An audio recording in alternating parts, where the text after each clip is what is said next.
última txampa Donostiarra denbora!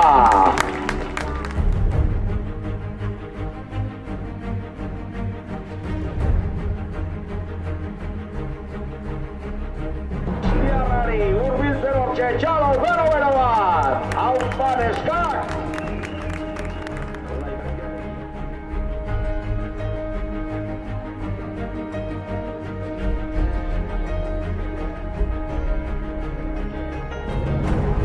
Eta hortxe, gora doaz! Lucrecia, balandro horretara! Bandera jasotera, bandera que les hará entrega el gerente de la brecha, Esteban Sáenz de San Pedro.